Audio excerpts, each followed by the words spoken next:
500,000, 2 million, 3 million. If you've researched family office costs before, you've probably seen numbers like these. And if those numbers made you close the tab and move on, I get it. That looks like infrastructure built exclusively for billionaires. Well, I've got good news and bad news. The bad news is those numbers are accurate. If you're running a single family office, that's what it costs.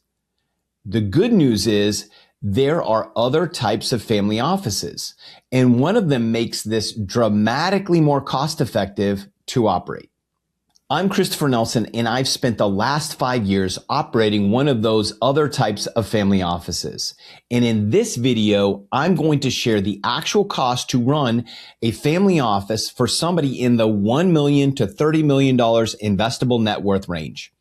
And I'm going to show you something that surprises most people when they see it for the first time. When you run the real math, not just the gross cost, but the net cost, the numbers look completely different. So let's look at the landscape. There are 3 types of family offices, and you can't understand the cost until you know which one you're actually talking about. First, the single family office. A single family office is a dedicated, private wealth management operation built for one family. It's got a full-time staff, an investment team, legal counsel, tax professionals, estate planners. The whole operation runs for one family, one balance sheet. And that's where those $2 to $3 million per year numbers come from. That's the real cost of running institutional grade wealth infrastructure for a single family. So when does it make sense? You might see the $100 million number tossed around, but in reality, this doesn't make sense until you get to a $300 million to $500 million range. Below that threshold, the operating costs eat too large a percent of assets to justify it. So if you're not there yet, this isn't your model.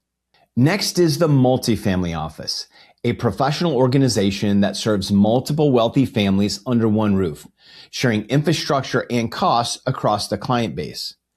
Multifamily offices can be excellent, but the key word is client. You're buying access to somebody else's infrastructure, typically on an assets under management based fee model. You get sophistication, but you trade control. And for wealth builders who want to manage their assets the same way they built them, that's usually not the fit. Now, you'll find some multifamily offices advertising minimums as low as $20 million, but the ones accepting new families at that level are rarely the ones that you want. Quality operators in this space have minimums closer to the $75 million to $100 million. The microfamily office is the third type, and it's the one most people have never heard of. And it's the one that this channel is built around. A microfamily office applies the same principles as a single family office. Same framework, same operational rigor, same 7 components that run institutional wealth. But it's right sized for the $1 million to $30 million net worth range.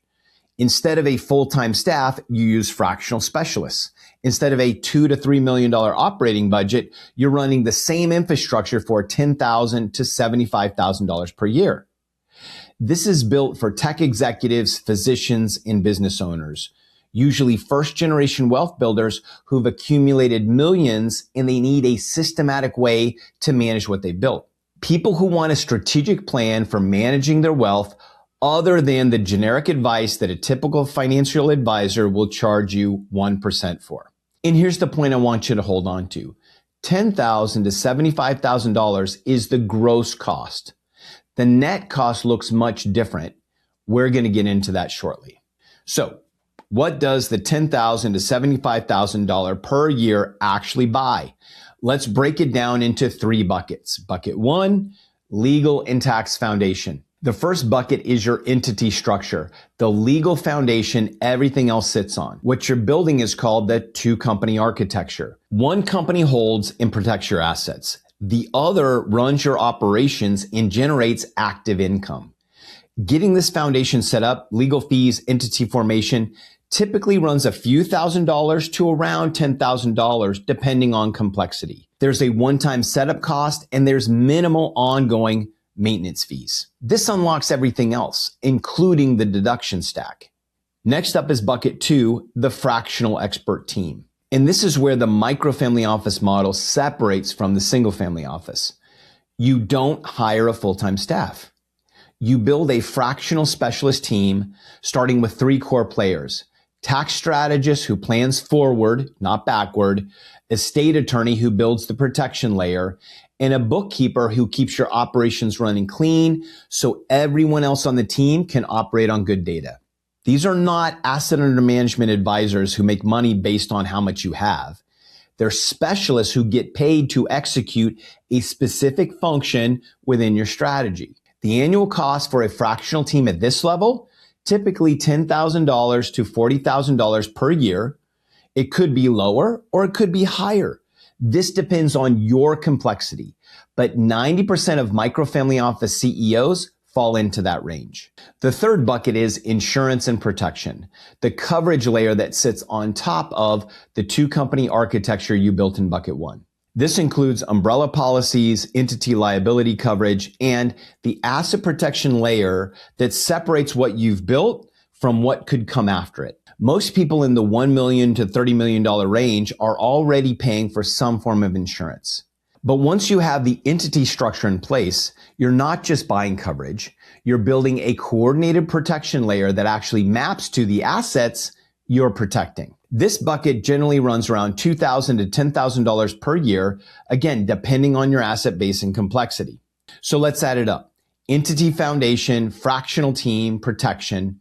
Again, you're looking at roughly $10,000 to $75,000 per year to run a microfamily office. In 2025, my microfamily office cost around $25,000 to operate. But this is where it gets interesting. That's the gross cost. Let's talk about the net cost. One of the foundational frameworks inside of the microfamily office is called the deduction stack. It's a layered set of tax strategies that compound over time, and they only become available once you have the legal foundation in place. So I'll give you a real example from my own situation. When I hired my current certified tax planner, I paid them $10,000 for the year. And despite already being quite optimized, they identified strategies that saved me $25,000 in that year alone. So the net cost of that decision wasn't $10,000. It was a $15,000 savings to my microfamily office. It was an investment, not an expense. And that's just one professional in year 1.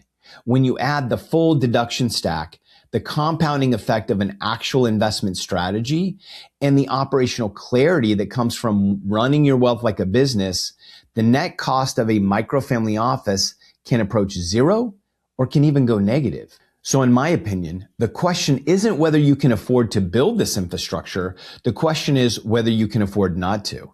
If you're in that $1 million to $30 million investable net worth range and you're ready to start building this infrastructure, I would love to have you on our next live workshop.